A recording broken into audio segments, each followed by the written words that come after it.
Gonna let these folks in the room. And let's see what happens. I'm excited about who's coming in the room. These ain't strangers, thank God. These are people I know. I know they're dynamite.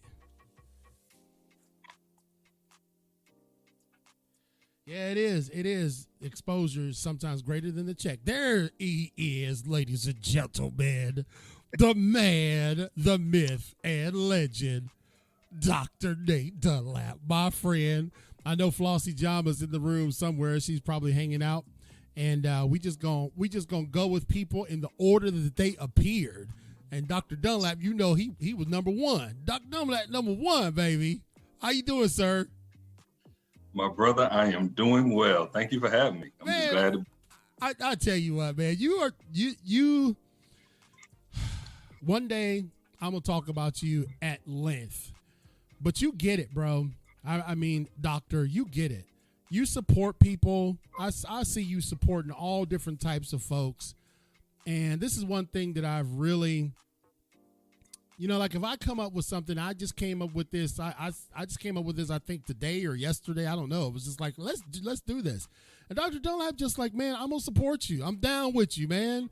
It's hard to find friends like that, man. And Dr. Nate Dunlap, you are truly. I mean, we are just like a brotherhood. If you was around the corner from me, I'd be at your house every day borrowing your sugar. No, I'll be at your house because you cook. Yeah, that's right, brother. So anyway, we're going to keep this informal, but a pop-up is basically, for all of you guys that will watch out there, a pop-up is like, okay, we didn't plan this. We're going to find a place and we're just going to go there and see what type of response we get. Well, I said, well, let's take that same energy and use it in a podcast format. And let's just say, hey, look, we're going to run our podcast tonight. Anyone that wants to come on and talk about what they got going on can come on. It's just that simple. We won't check your credit. The Dr. Dunlap might. we won't run your background. We just want to bless you with some airtime. So Dr. Dunlap, my friend, please tell us what is going on in your world. A lot has changed since the last time you appeared here. So get the folks caught up because you got a lot of good stuff going on, sir. So listen, we are super excited. Number one, we are doing better than good. And I think there's a lot to be said about that, right? Yeah. A lot of people have been just trying to survive, right? Just trying to survive over the last couple of years. And we've been able to see people thrive. We've been able to see people do some miraculous things, or God do some miraculous things through some people, used us and expanded our team here at the Prf Institute. I'm really excited about that. You don't see the bags up under my eyes no more, brother. So, that means I got some folk around us that are helping to pull some of this load because it's weighty. And so life is good. Life is good. I'm getting ready to go on vacation. Hey, this is a pop-up. I'm ready to go on vacation. Yes, sir. In a little bit. Can't tell you when because, I don't put out that for OPSEC purposes. Yeah, we got a vacation in the future. Dr. Dunlap, man, you're so smooth. I was connected with you when somebody was they was knocking on the wrong door in your neighborhood one day. I said I might want to put out a message. Y'all don't want to knock on that door now. I'm just telling you. And so, Dr. Dunlap, you're the founder of PRF Institute. Tell us what PRF is, sir. Many people who may not know you may not know what PRF is and what it does. Absolutely. Thank you. So the PRF Institute is a stewardship-based teacher ministry, one of a kind. It is that organization that really helps people to connect the spiritual, physical, and the financial together. We pride ourselves on making spaces safe for individuals. So, for example, having the conversations one-on-one, our one-on-one consultations is something that's very, very big with us. And we've incorporated that into the teaching that we've been doing for almost 14 years now. Wow. Almost 14, July be 14 years. And what we found is that people want somebody that's going to walk with them through a process. Right. Not just tell me hey, go see Dr. Dunlap, right? Not just tell them to go see Dr. Dunlap or somebody on the team, but walking with them through the process. So when they start to fall off the wagon a little bit, you need somebody to help you to be accountable to get you back onto the wagon. Yeah. And so we focus on 7 different areas, from financial healing, from stewardship, which is the basis of what we do, credit, debt, estate planning, or what we call legacy, planning and savings. And then, of course, for the church folk, we talk about giving and tithing. They don't want to fool with that too much, though. Yeah, but, we offer it, though. We offer. They don't want to touch that. They don't want to touch them tithes and offerings. They're sacred now, baby. The tithes and offerings, Dr. Dunlap be stepping on some toes in the back row sometimes on the tithes and offering teaching. Dr. Dunlap, we got company, so don't put me out. No. We're gonna be good, right, bro? Flossie Njama is gonna be up next on our pop-up podcast tonight. This is a special. We've never done it this way before, and I just said I wanted to have some people on. I didn't pick them. I said, listen, we'll open it up to anybody who's got something good to say.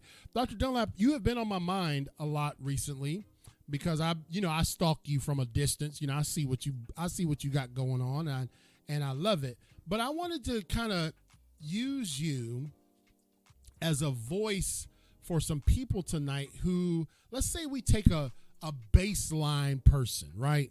A family, and they don't know where to start in this whole resources and finance and saving and strategies for the future.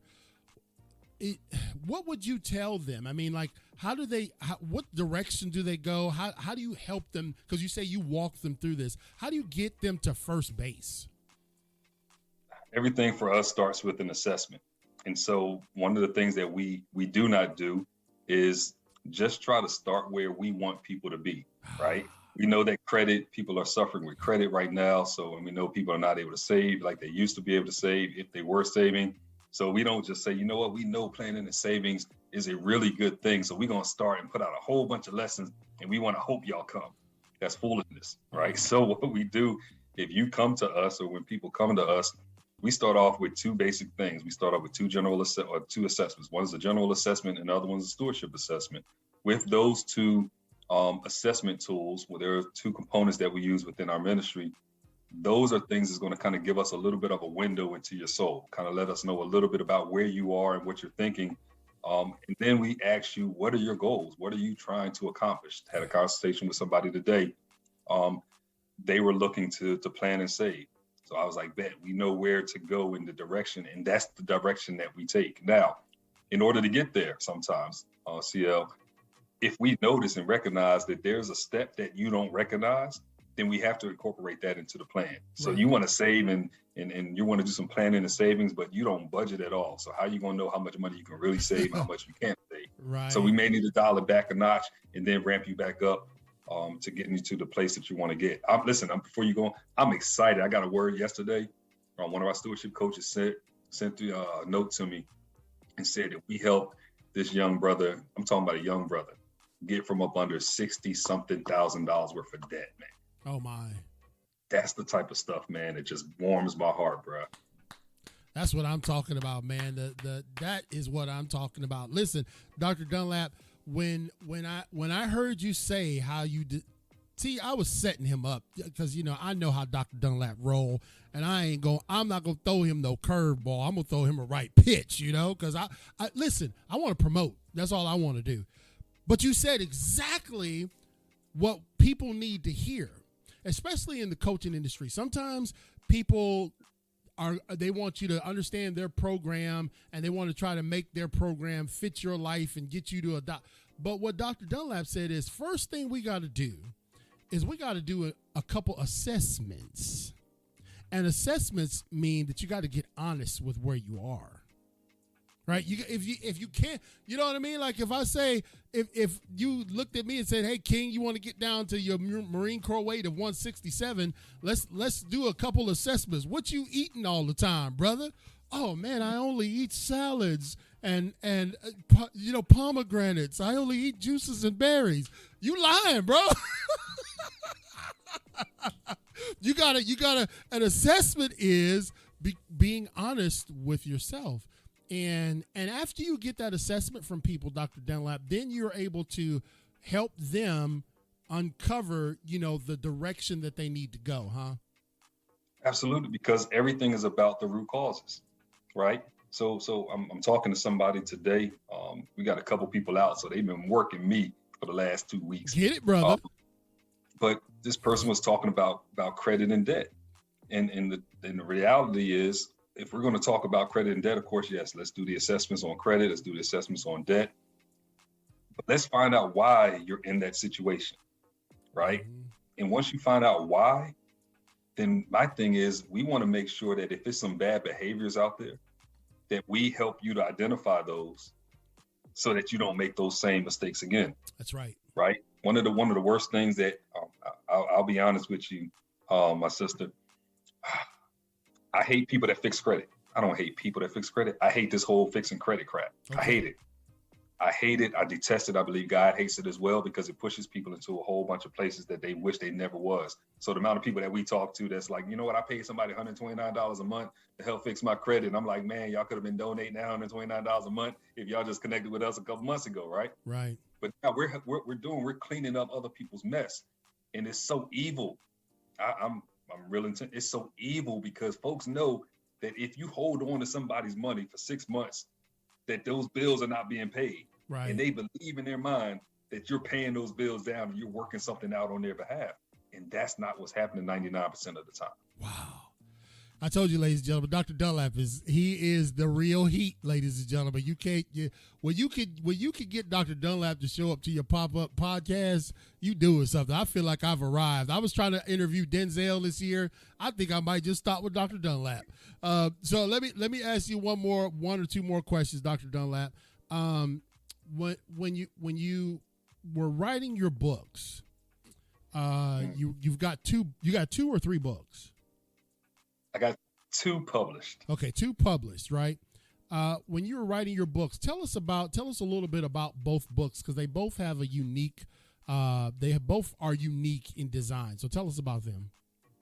So the first book I published is called "Don't Leave Me Like This: Inspiration to Leave a Legacy," and it tells 3 stories of 3 father figures in my life, and all of them passed away within a 2-year period, and all of them had some things that were missing that was going to make life better for the ones who were being left behind. Mm-hmm. And so I tell this story to be just totally honest and transparent, in hopes that people don't have to go through the same thing that I went through, and you pick up on the things that I'm saying for inspiration so that you can do better about leaving your own legacy. Nobody should be dying without life insurance, right? And if somebody dies without life insurance, there should be somebody there to help pick up the pieces for a family structure. So that was the first book. I published that book. It's on our website, prfinstitute.org. And then the second book I published was in 2019. Oh my God, that book, man, it's so powerful because it's called "What's Next? Preparing to Leave, Preparing for Eternity." Right. And at the time that I was doing the first round of edits, we were going through a tornado. Bro, we was in the middle of our hallway, my whole family in the middle of the hallway, my niece, everybody. And I'm on the laptop looking over the edits from the first edits, right? And it was a tornado thing and I got off the phone. I mean, when the tornado watch was over, something told me to reach out to somebody that was about 15 minutes away from me. And I said, hey, I reached out to the sister and I said, hey, want to check how's everybody, your family out there in this little small community where I live? And she said, I lost 9 family members. Oh my. This was like 30 minutes before I called her. Really? And I'm still like, yeah. And what it showed me was I was on the right track with what God was giving me to write that second book, because eternity is not about where we're actually going, mm-hmm. right? Eternity is that road that people have while we gone, right? Dunlap dies today. What's that road to eternity gonna look like for my wife? What's that gonna look like for my three C's? So I wrote that book, and it has some really good pieces into it that speak to some of the things that people need to be focusing on once somebody passes away. So the book is not for the person who just lost somebody. The book is for the person next to the person who lost somebody. Why? Because when my dad died, I'm not in the headspace.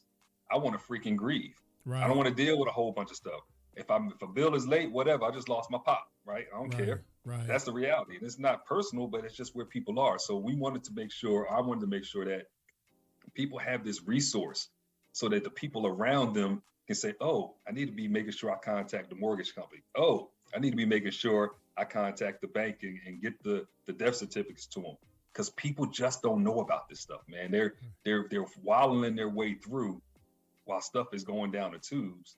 And so it was just a good resource, man. And wow. I'm grateful that God allowed me to write it, and praying that more people will catch on, because think about it. It was written right before the pandemic. It surely was. And ladies and gentlemen, I have both of the books in my library. So, of course, they're signed. You can't mess with them. They will be enshrined in the holy of holies there. I did something that I found that I was negligent on. Let me just confess to the doctor, because he is a preacher too, Flossie. I didn't have all my passwords. Charity didn't have all her passwords in a place where we would know, like her bank. She's got a different bank for certain things. And, all of our passwords, electric bill, all of these things need to be known, instead of sometimes just automatically doing them through your phone. It's an auto password and all that. And I said, man, it was a lot of work to sit down and say, okay, this is step one. This is the mortgage company password. This is right. And I thought about that. I said, man, I'm just assuming that just because we do it automatically. And I said, but I could leave. This could be a mess, because people wouldn't be able to get into the account. They wouldn't know how to get into the account. And so I did that little work. I felt a little proud of myself to actually make sure that it's all there. Of course, you inspire me. I make sure that I'm prepared when I talk to Dr. Dunlap, because he's all about preparedness. So I do have one final question for you. And then I'm going to turn. I just got back from vacation, so I was up there in the Norfolk area. What has the pandemic, especially in you being elbows deep in helping people during that time, what has the pandemic taught us in relation to our preparedness?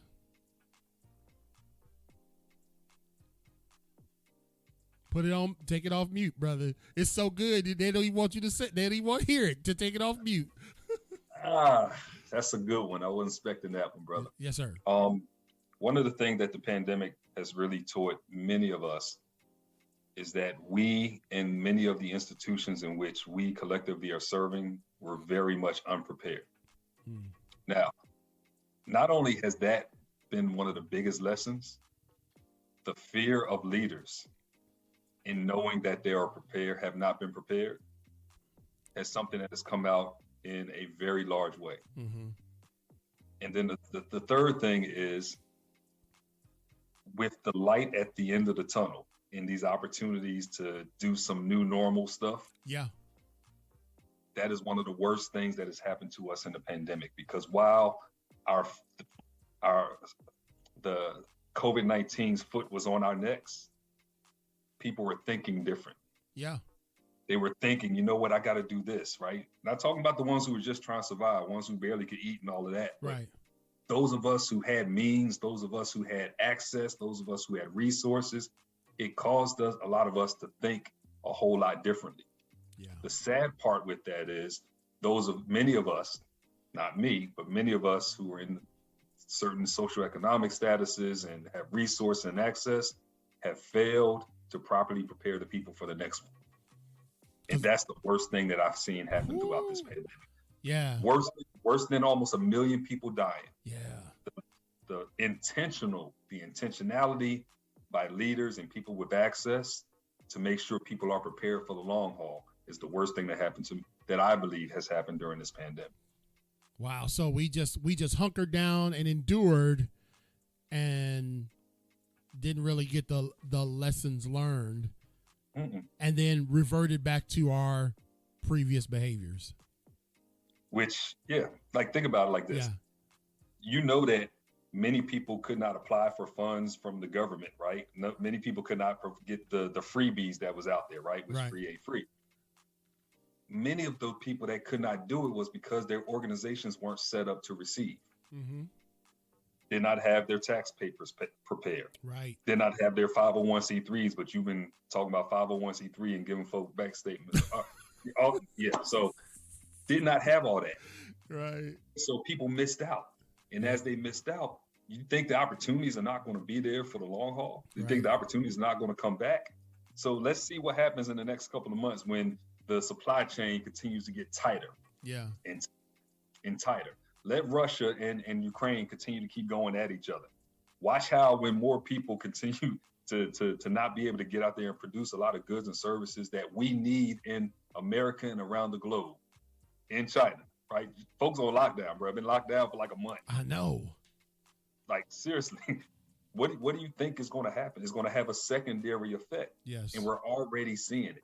Right, I shouldn't be paying $1.85 for avocados coming from Mexico. Right, brother. Avocados cost 90-something cents. Let's grow a tree, brother. At the farmer's market. Yes. Right? Those are the type of things that just should not be happening. And the people who are not prepared, if you don't have rice in your cabinet right now, all right. If you don't have beans in your cabinet, all right. All right. I ain't talking about having steak and lobster. Right. Yeah. When I went to get a deep freezer a couple weeks ago, got a small deep freezer, right? They were running out of deep freezers. So I pay attention to stuff like that, right? Yeah. So when I see that Home Depot and Lowe's are almost out of deep freezers, or it's going to take 2 weeks for them to get more deep freezers, you know what that tells me? Some folk with some sense is stocking up. They are. And what I want to do is be one of the ones that's helping other people. If like I told them a couple weeks ago in our session, one of the sessions we were doing planning and savings during the pandemic, did a series on that. If I'm telling you that listen, you don't know me from Adam's house cat. I learned that saying from the South. But if I tell you I'm going out to get me a deep freezer, Brother King will tell you probably want to go out there and get you a deep freezer. Yep. Right. And put some stuff up in it, right? Do the things that I'm doing, right? Jesus said something about don't be following the religious leaders and the Sadducees. Listen to what they're saying, but don't do what they do, because what they're doing, they ain't really doing it. They not really serious about what they're talking about. Yeah. If I tell you, listen, I'm going to put some money over here and you got the money to do it, put your money over there too. Let's all do that. And then we're all going to be in a better spot, because then when people need somebody to help them, they know where to come. Yeah. Right now, folks will be in a jacked up way. So I'm going to stop. Well, ladies and gentlemen, again, a friend of mine, a platinum sponsor of our podcast, just someone who, when I talk about support, I can call him anytime, day or night. I try not to do that too much though, right, doctor? I try to not bother you too much. But I mean, like he really is about helping people. He has a heart for people and a heart for getting people ready, man, not going down the same paths. You can go to prfinstitute.org to connect with Dr. Nate Dunlap. And any closing thoughts before we let you go and get ready for your vacation, Dr. Dunlap? No, I got class tonight at 8:00, but I'm ready to hear my sister, because she up there doing some head nodding. So I'm like, Flossie Njama. I can't wait to hear. Look, I look at all that stuff in the back, vision board and all that. Yeah. Oh yeah, I can't wait to hear what she got to talk about. Flossie Njama is the Bob. So thank you, Dr. Dunlap. Flossie Njama is someone who has rapidly become one of my favorite people when I see pop up online, because she is so inspirational. If you guys could see that's online, she has a smile that's pretty infectious, and she hails from, let me make sure I get this right, Cameroon, Africa, right? No, Cape Town. Where do you originally? Wait. Give me the letter. K. What's in K, Africa? Where is that? Tell me. Kenya. Whoops, Cameroon. Why did I have Cameroon, Africa on my mind? Kenya. She hails from Kenya. I knew it was a K, so I was at least close. And she has a story that's really, really remarkable. She's got a book out that I have here in my library as well, and I want her to just tell about her journey, because it's a really unique journey, in that she was given a diagnosis that she just refused to accept, and she turned things around, and now she's helping people all around the world do the same. So Flossie Njama, my dear sister, welcome to the Pop-Up Podcast. Tell us a little bit about your journey, sister. Well, CL, you know how much I love you, and I'm humbled by this moment a lot. I'm really humbled. And Dr. Dunlap, nice to meet you. I'm already going to look you up, and I am liking what I'm hearing. Actually, I'm loving what I'm hearing. I am excited. And this right here for me is an amazing moment because never been a dream or a thought that I could be doing a podcast, leave alone a pop-up podcast, having CL interview me. I really kind of had to find a way the very first time because I knew he was gonna be a brother. I could tell from what I heard. My coach told me, and I knew it. So I'm thankful.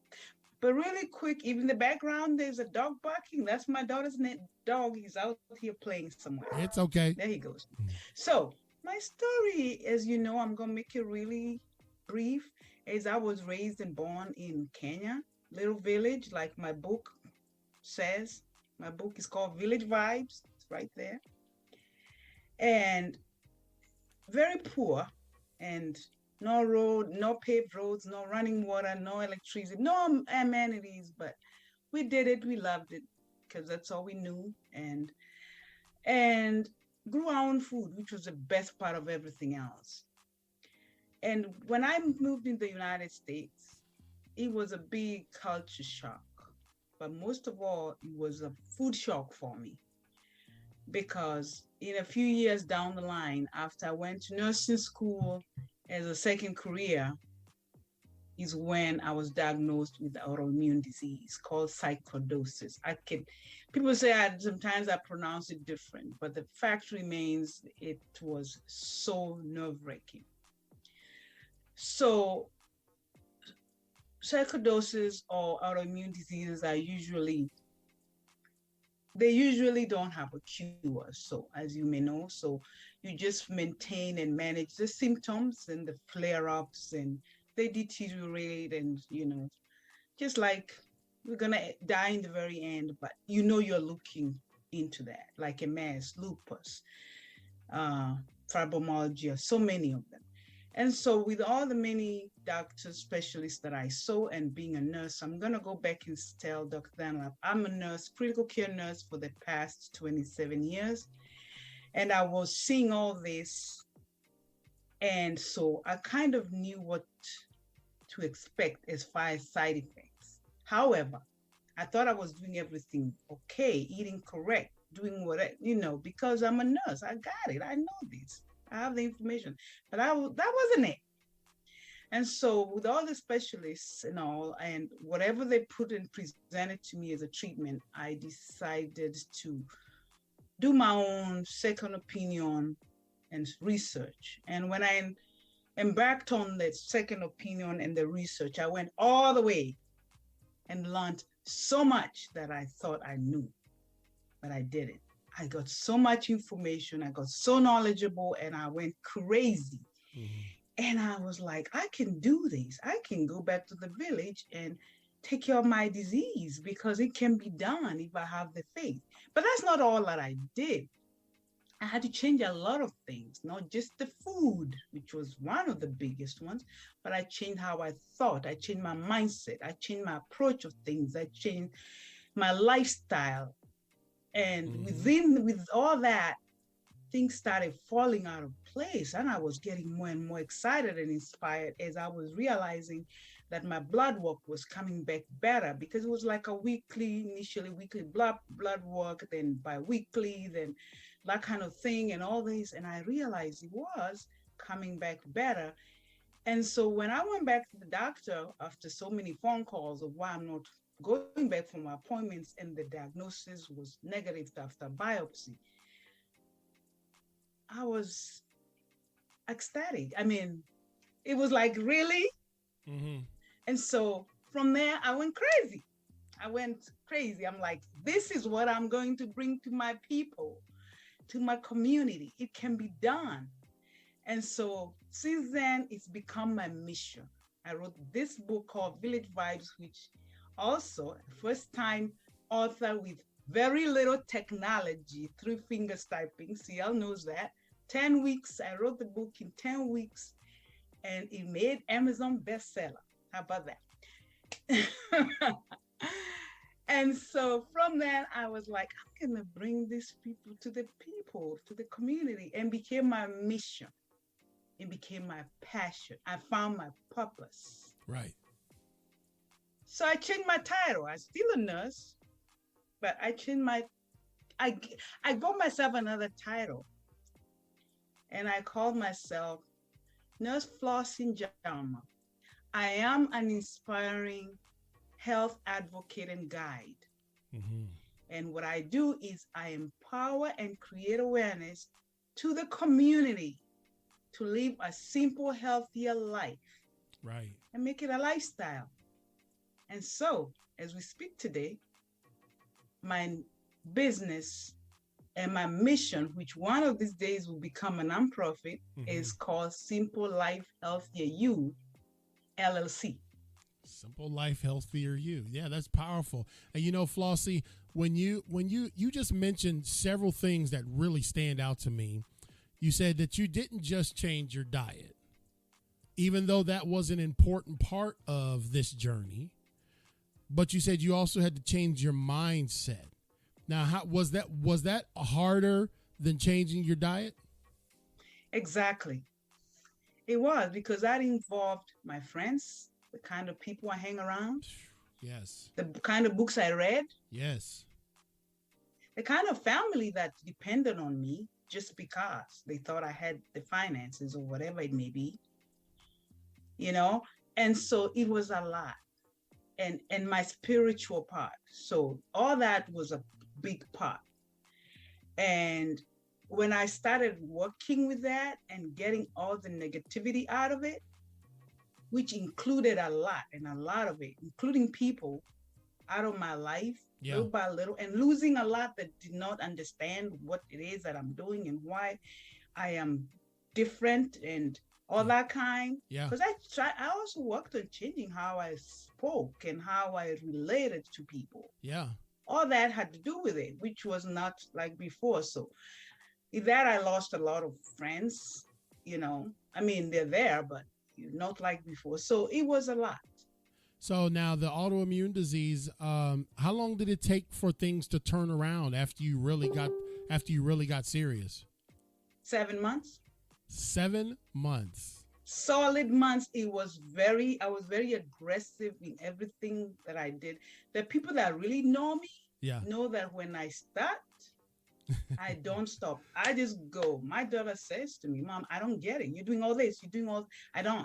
I will set a deadline for something a week in advance. She's like, Mom, that can't be done. I'm like, yes, it can be done. Yeah. That's my mantra. Nothing is impossible.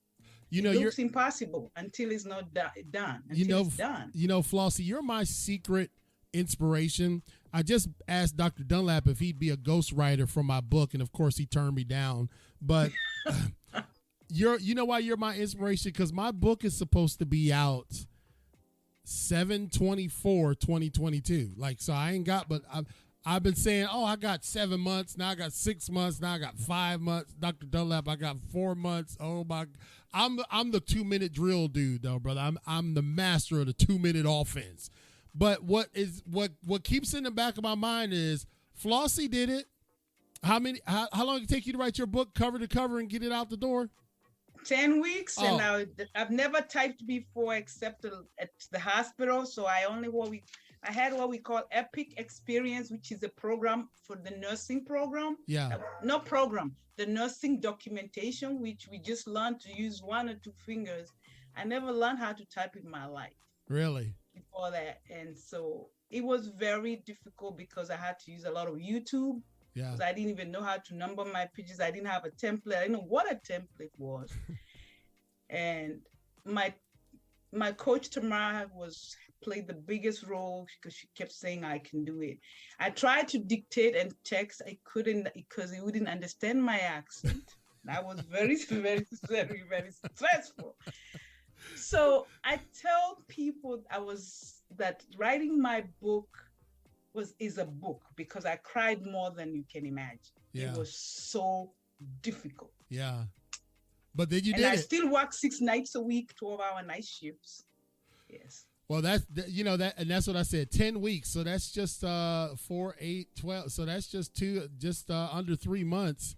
And so I'm within that window. So I think there's still hope for me, Flossie. You have inspired me to know that all I need is 10 weeks and I can get the book done. I might bring There's no hope. You're doing it. That's you got right. It. I might bring you on as a consultant to get down to the wire, right? Dr. Dunlap, bring her on as a consultant later. Because Greg, my VP, he wants to, if you got a meeting, Greg, if you say the meeting's at 7, Greg is going to be standing by at like 10 after 6. He wants stuff done way in advance. I'm sure Dr. Dunlap's the same way. Well, I'm a little different. If you say the meeting's at 7, then I'm gonna be there, 5 minutes till 7. I'm the master of the last minute. But yeah, your book is very, very inspiring. And when you talk about coming to America, what year did you come to America? 1992. And did you speak English then? I spoke English. It's my third language, but I came into New York then, so I've been through a few states. But it's not about even the English, it's everything else, because I never knew how to drive until I learned how, not to drive in the United States, to drive, period. Oh, wow. In my late 30s up there, that's when I did. It was not easy. There was so much to try and capture at the same time. Right. And Flossie, you that's what I say, you are such an inspiration because you have not let anything hold you back. Tell us about, real quick, Flossie, about the little hustle that you got going on with all them juices that I'm just like, I need to quit trying to be a speaker and team up with her. She sells this specialized brew that she makes, and it's going all over the world. Tell us about it. Absolutely. This little hustle is a hustle that I didn't plan on making it that, which is crazy. Sometimes it blows my mind. Yeah. It really does. Yeah. So while I was working on my diagnosis, among what I just mentioned and eating, I started juicing, and I learned so much about where my food came from and the processing and all that, because it's not about juicing, it's about every single food piece of anything that I put in my mouth. I was like, I gotta know. Yeah. They'll say it's organic. Is it really organic? No, right. I gotta be sure. Right. So I learned so much about the different kinds, and that's another whole another day thing. But so with that, I introduced so much to my body. Very natural stuff that are natural. And one of them is turmeric tea. Turmeric, tomato. I don't know how you say that. Uh-huh. But I said turmeric tea. Uh-huh. And when I was able to figure out how to make turmeric tea, and I learned all the benefits of all the spices that I could put together, and then I added that to my regimen, and I could tell the change in the feeling, and my blood work was better, and the energy, and my skin, and everything was like, ooh. So my friends know about that turmeric tea and many other things that I've been doing. And so because I would serve it to them, I'll go to their house and bring it. I'll go to their house and make it for them. So from there, they said, you probably want to put one of your regimens out there because it's amazing. We love it. And so we decided, okay, one of them tried to do the turmeric tea. I said, I guess I will. So I posted it one day on Facebook, me drinking my turmeric tea. I said, try me, DM me. And that's all I did. I got so many DMs, but see, here's the problem. I didn't know how I'm packaging this tea, how much is the price, how many ounces. I just posted. Right. on my stories at the normal. I put in my stories. And so people are texting me, are DMing me, and I'm figuring out how many ounces is this? It's me and the water and the faucet. I'm like, okay, how much is this? Okay, I don't know. And how much would I sell it? What would I put in a plastic container, in a jar, in a mist? I'm doing all this. And right. finally I came up with 64 ounces, which is half a gallon. And then I'm like, I gotta Google if they have it on Amazon. He's like, but now I said tomorrow, and it is Sunday, and tomorrow is Monday. I can't get it from Amazon. So I'm like, okay, let me see if I can get it from Walmart. So I'm going to Walmart before they close at that night, and I got that. And I'm like, okay. So I got some orders and I started selling the tea. Right. So I said, pick up or deliver. I can deliver, or you can pick up from my house's address. But that's not on Facebook. We started now DMing and texting each other with the people. And so I got so many people coming that Monday, because it was a Sunday. That Monday, my driveway was like, I ain't gonna say it on Facebook or Zoom. Back and forth. I was like, oh my God, what did I do? And so people continue to text me so much in between. And I'm like, I don't have the turmeric tea anymore. I did it on Monday. Probably I'll do it next Monday. And so I kept texting back that. And eventually I decided I'll give it a name, Turmeric Tea Monday. And I'm only going to do it on Monday. Right. So now the house is called Turmeric Tea Monday. So every Monday, every Sunday I post it. And on Monday, I do so many drop-offs and so many others pick it up. And it is really getting big. So it's almost going to be something else. So I'm looking into... Yes. I've been watching you. That's why I wanted to bring it up. And if you want some of this tea, all you got to do is DM Flossie Njama. I want to send some more people over to her house or make her have to deliver some more. I love the entrepreneurial spirit. You just are working hard, Flossie. Not only did you become a registered nurse, you came to the country, figured out how to drive. Driving in America is hard. Got to be the hardest place to drive anyway, because we can't drive here. And finished your book in 10 weeks and just said, you know what, you tackled an autoimmune disease. You are truly a testament that no matter the adversity, you can make it, Flossie. And so we really appreciate you coming to the pop-up and hanging out with us. I would love for you to give everybody your website and how people can contact you. Yeah, my website is www.simpelifehealthier. I say healthier, you.com, because I look at it, everybody's healthy, so we want to be healthier. And then my Facebook, you can just go to Flossie Njama, which is NJ, like N in Nancy, J as in John, A-M-A. That's my Facebook. But I also have Simple Life Healthier with a capital U. Simple Life Healthier U family. That's my group. That's your group. Yeah. And in my group, you can get so many testimonials. People are saying my back don't hurt no more. My knees don't hurt no more from the teas. After 2 days, my back feels good. I slept good. The testimonials are so, oh my God, they're just amazing. I'm just thankful that I am. So that is what makes me more happy than anything else. Yeah, man, that's called impacting life. Flossie Njama, ladies and gentlemen, we've had her on our show, and it was so amazing. Her story, her book is just really so simple, very simplistic understanding in terms of not that her book is simple, but she gives us simple approaches. Like, hey, look, you can do this. Sometimes when you get information in your hand, it's so hard to understand, you just get frustrated and quit. But Flossie has made it so that, hey, man, you can get started today on this simple life, healthier you, going back to eating in the ground, from the ground. And you just done a tremendous job, Flossie. Any closing words before we bring Chris D.T. Gordon on? Yes, real quick. Okay. Three things that I talk about, even when my people are ordering my tea, even when I talk about creating awareness and empowering people, when I'm talking about that mission, I include the 3 C's that are very, very, very, they mean a lot. And I see, because I've used those 3 C's and they have brought me to the next level in everything, in my mindset, my life, my everything. The 3 C's stand for choice. When you make that choice, whatever choice, business, health, lose weight, get better, marriage, whatever. Commitment, because that's a big one.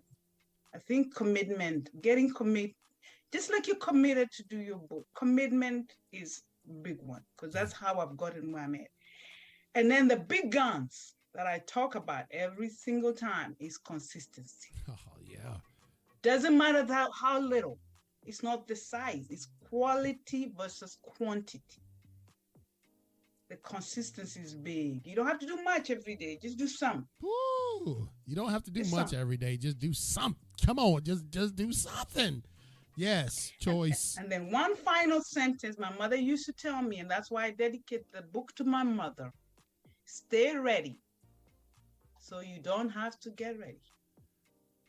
Oh, did you hear that, Dr. Dunlap? She in your neck of the woods now, but stay ready so you don't have to get ready. That's the world-renowned Flossie Njama, hailing from Kenya, but now lives in St. Louis, right, Flossie? Yes. Yeah, you are such a joy, and we love and appreciate you. Those were some amazing words. I'm glad you came to the pop-up, man. I might do this again. I love your podcast. You didn't know that. I'm your biggest fan. She be on there all the time, man. Yes.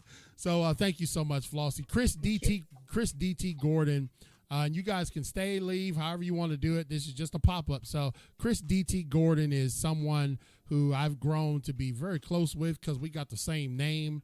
And we have stories that are, they could be diametrically opposed, but yet they're so similar in overcoming radical adversities. And so, Chris, if you want to come on camera, I want to introduce you to the folks. Are you out there, Chris DT Gordon? I see you.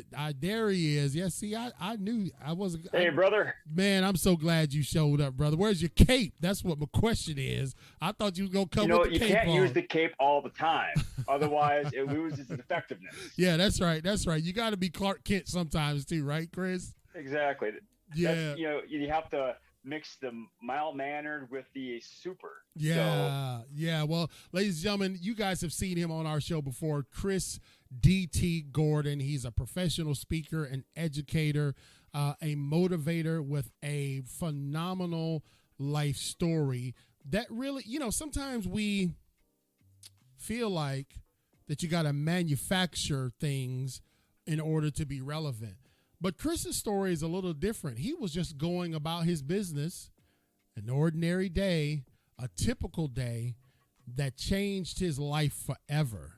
So what he was doing in the ordinary is really what has made him extraordinary. And I'm glad to have him with us. Chris, I'm glad you were able to slip in. I know you had to juggle some schedules. You're up there still in Minnesota. Is it still cold, brother? Oh, man. I am a wimp, so I usually dress like this with my hat, my hoodie, and I'm north of Flossie in Minnesota, but it's still got a nip in the air. Yeah, man. We're hoping for 70s on Saturday. So oh yeah, look, fingers man. Crossed. It was 65 here, and we were still kind of bundled up. And we're just spoiled in the South. Dr. Dunlap, he's a little south of me, so he likes it warm, right, Dr. Dunlap? Okay. Yes, sir. Yes, sir. So anyway, Chris DT Gordon, like I said, is a friend, someone very familiar with our show, and he's been on our show, inspired us. He's actually spoken at our Midnight Motivation.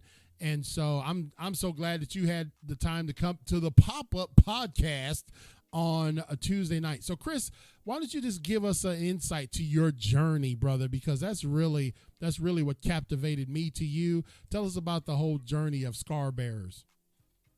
Definitely, CL. So, and it's really weird because it was 7 years ago last month that I happened to scratch the back of my right hand on our exterior garage wall. We have a detached garage. I was helping my wife, Becky, get the kids ready for school. I picked up our younger son, Seth, and I was flying him back and forth just to keep it entertaining. Went too far to the right, scratched the hand on the wall. I looked at it and I quoted one of my favorite movies of all time, Monty Python and the Holy Grail. I looked down at it and it said, "'Tis but a scratch." Wasn't bleeding.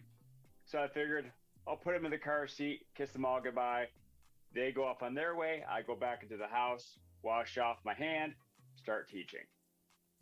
3 days later, I wake up. I have a lacrosse ball-sized bump on my right elbow. I go get it checked out. They say, keep an eye on it. Let us know what happens. So I did. As over over the next 10 hours, my arm ballooned to 3 times the size. My left arm was puny Bruce Banner.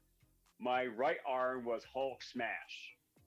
I was like the Incredible Hulk in mid transformation, but I didn't feel very smashy. I felt more sicky. Yeah. So Becky took me to the hospital. They admitted me, saw that not only did I have a ginormous right arm, I had also gotten septic, which is basically, in my case, I had poison running through my veins while I had a ginormous right arm. Yeah. So, of course, they keep me overnight. In the morning, the doctor then says, Mr. Gordon, this is beyond us. We can do nothing more for you here. Where do you want to go? Well, I'm in Minnesota. I'm 2 hours west of the Mayo Clinic. So I say Mayo in Rochester, Minnesota. So they fly me to Mayo, and that's where they diagnosed me with flesh-eating bacteria, also known as necrotizing fasciitis. And that began a 2-month hospital stay. And Flossie, I have to say, I love you, not only for the person that you are, but you're a nurse. I absolutely love nurses. They kept me not only healthy, but a lot of them became friends of mine.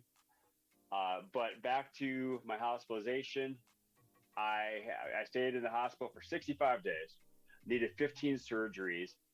Many of those were extensive reconstructive surgeries. I had to have all the skin from the back of my right hand up to the base of my neck removed, and then replaced with skin grafts from my back and my thighs. I even have this lovely part here. This flap of skin here was from my left thigh, and it was taken from my left thigh because the infection had gone so far that the doctors at first thought I would need to have my arm amputated. Oh my!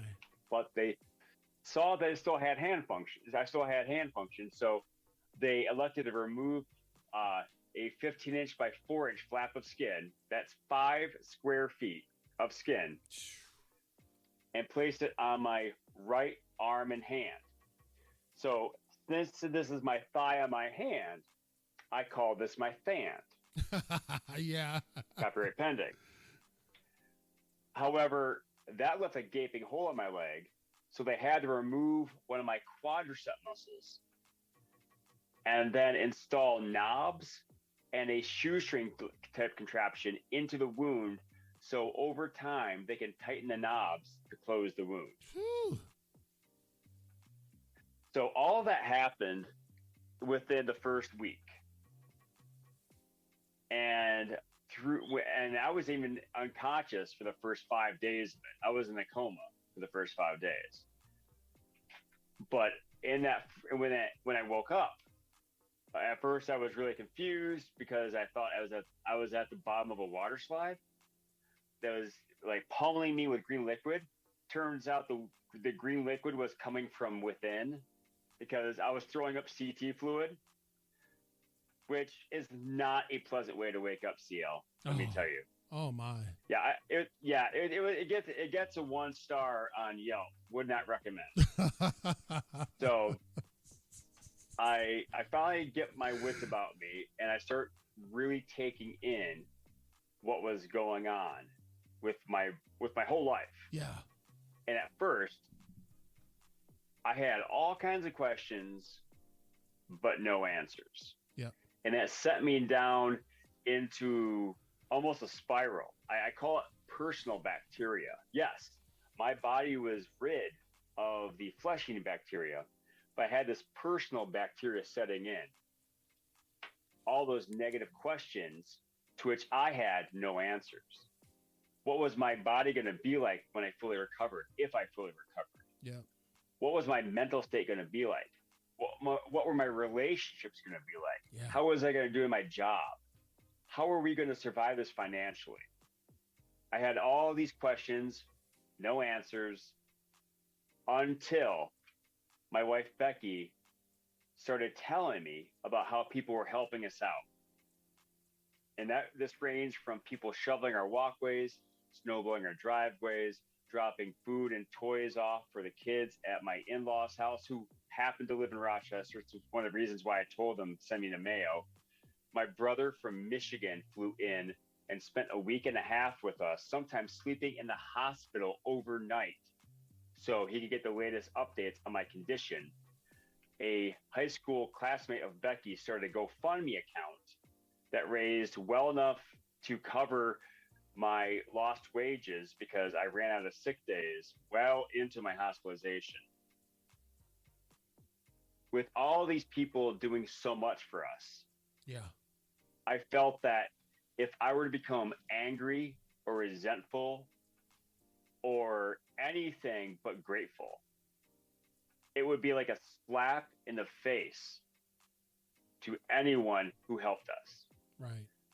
And so I created what I now call the attitude of gratitude. And when I did that, I started asking myself 3 questions. I replaced questions with questions, but it's the different kind of questions that made the difference. Yeah. I asked myself, what was I thankful for? Who was I thankful for? And how can I give someone else a reason to be grateful? Ooh. And by asking those 3 questions, I started creating a more grateful, more positive, and more resilient me. Because I found that when I'm grateful not only for the big things, but the small things, I become wealthier Yeah. than I could ever have imagined. I mean, yeah, I was fine, being thankful for my family, my friends, my faith, my house, my home, my job. But when you can look at a beat up old computer mouse held together with duct tape, Uh-huh. and you can find value in this, what else can you find value in? That's Oh, right. yeah, I can find value in these scissors. I can find value in this pen. I Yeah. can find value in the door hinges Right. that hold up my door. Now, I'm not using any of them right now, but the fact that I can find value in them and appreciate them when I don't need them makes me wealthier than I could have imagined. And it doesn't mean their market value is increased, but my appreciation has increased. Yeah. And I think that's one of the things that has really kept me so positive and so grateful is that I don't look at things in their market value. I look at things how, in the value and how they help me live my life. Yeah. Right. And by valuing them when I don't need them is key. Yeah. We say, oh, I'm so thankful for this person when they came and helped me. That's great. That's awesome. But I want you to value that person any day of the week. That's right.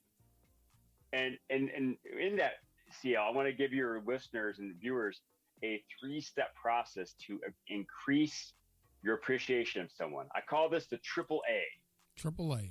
You're going to actively augment your appreciation of someone. Okay. All right. So here we go.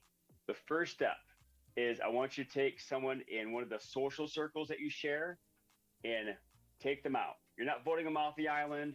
You're not booting them out of the house, whatever analogy you want to use. You're just removing that connection with them, right? You're looking at them on their own. Okay.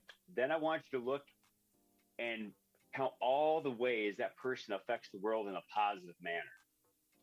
It could be how they parent. It could be how they teach. Could be how they do their job. Could be how they treat their friends. Look at all the different ways this person is a positive light in the world. Finally, I want you to put that person back into that social circle that you share. And now just be in amazement that you have this wonderful person in your life. Yeah. I like to use my wife, Becky, as an example. Yes, she's my wife, my partner, my best friend. but I take her out of that social circle that we share. And I see that she's a wonderful mother, a fantastic, loving daughter and sister, a brilliant teacher, a well-read historian, a great athlete, a well-polished musician. And she is as geeky as I am, but she plays it closer to the vest than I do. Yeah. She's all of those things. And when I put her back in that social circle, she's still all of those things. But she's my wife, my partner, my best friend to boot. Yeah. How lucky am I? That's right, Chris. And it's great to do this with people that we love, our close friends and family. But it's also important to do this with people that we may not get along with very much. Because we can't be friends with everyone. Yeah. But we can be friendly to everyone and show respect. That's good. And so I think if you practice the AAA with one person a day, you're going to find that, like the beat up old mouse and like my pen, you are richer than you thought before because you have this wealth of wonderful, positive people in your life. That's powerful. That is powerful. And you know, Chris, man, you making me a little emotional at the end of this pop-up podcast because, I've heard your story. I've listened to you speak, and I've heard your story several times, but it seems like it hasn't gotten old, brother, because what you've done from your story and that situation is used it to teach us all how to be thankful. Like you said, they were looking at amputation, and you woke up in a crazy state, and you looked at that and said, well, I still have something to be thankful for. And I'm telling you, Chris, some people, especially in the faith community, they can say, well, you haven't gone through what I went through, so you don't know. I always would like to say, let me pull my friend Chris DT Gordon up and let's talk to him about that. Because I think what is so intriguing, Flossie, with Chris is that it was just an ordinary day. Just an ordinary day, Chris, that you were being an extraordinary dad. And then your whole life turned upside down. But you didn't allow it to get the better of you, because that's what I really, really love. You went on to do some pretty spectacular things after this event. Tell us some of the things that you've accomplished post-surgery, Chris. Certainly. Well, I don't think I mentioned this before, but I am a runner. And as soon as I was discharged, I went out for my first run. As soon as I signed the paperwork on my home therapy, I went out and took my first run and ran the worst mile of my life. Okay. It was awful. I felt like I was going to die again, but I didn't. And I kept running. And as of today, I have set or tied 4 lifetime personal running records in the 5K, the 10K, the 10-mile-and-a-half marathon. And as we just had the Boston Marathon run yesterday, I am training to qualify for the Boston Marathon before 2030. I'm not a really good marathoner. I'm much better in those other distances, but I want to run Boston. Yeah. It's been a long-term goal of mine. And I've also started Taekwondo. And as of this past January, I earned my first degree black belt in Taekwondo. Thank you, sir. I've earned another teaching license. I'm a special education teacher for an online school. And I received my autism teaching license a couple of years ago. And as you said before, I'm a professional speaker. Yeah. And I've been speaking. I like to say I started a couple of years ago, but it really has picked up this year. Yeah. In fact, April has been my busiest year so to date. I had, in one day, I spoke in 2 different schools, 3 presentations, and 2 student workshops. I spoke last week at an elementary school for the very first time. And as you alluded earlier, I was wearing a cape. Yeah. And I have to tell you, speaking in front of 450 K5 students in a cape is a lot of fun. Yeah, it is. I wish everyone could do it at least once. It is a good time. And at the end of this month, I'm speaking for a Mother of Multiples state workshop in the Twin Cities. And as a dad of multiples, I think I qualify. Yeah, you do. So, but my speaking's going well, and I'm reaching out to schools, universities, other organizations who can use TAG, the attitude of gratitude, right, to help their members increase their gratitude, positivity, resilience. I'm also working on a book, and I finished the second half first, because the second half of the book will be a journal, a year-long journal, so people can practice TAG for 52 weeks. Yeah. And I actually offer the journal to my audience members so they can practice TAG in a PDF form. Yeah. Because I want to get them going and get them working on this and not wait until the book is ready. Right. That's good. That's powerful, Chris. Chris, the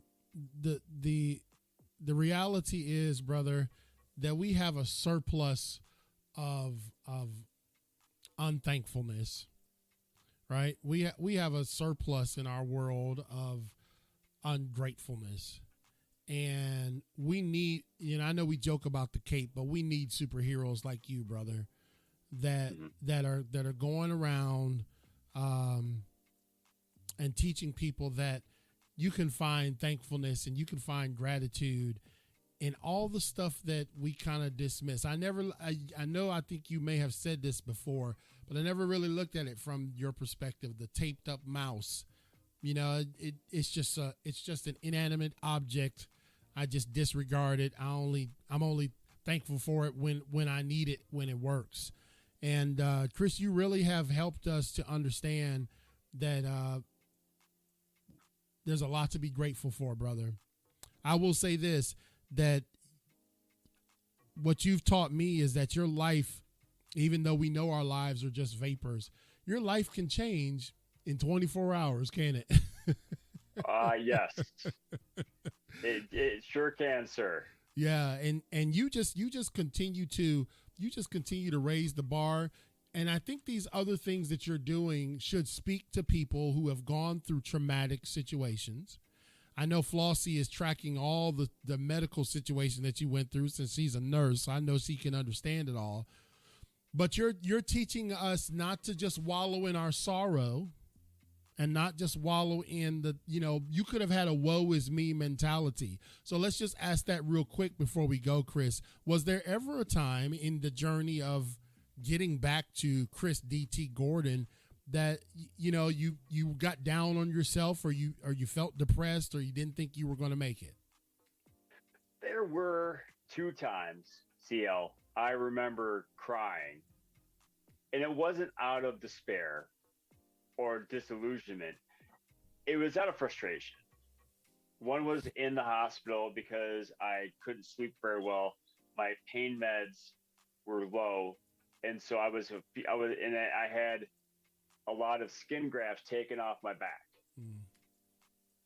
And I was having a hard time sleeping. And the other time was here at home, a month or so into my post-hospital life. And I was just a little frustrated. Yeah. But the attitude of gratitude, has kept me always looking for that bright, that silver lining. Yeah. Always looking for that bright light. And I want to leave you with 2 things, but I want to leave you with this first, CL. Your current reality is not your destiny. Oh, that's so true. Because, as you said, things can change. Your whole life can change in 24 hours. Your life can change in an instant, depending on the situation. Right. However, that's not always bad. Right. And so if you And like Flossie was saying earlier, you have to be consistent. You have to do the 3 C's.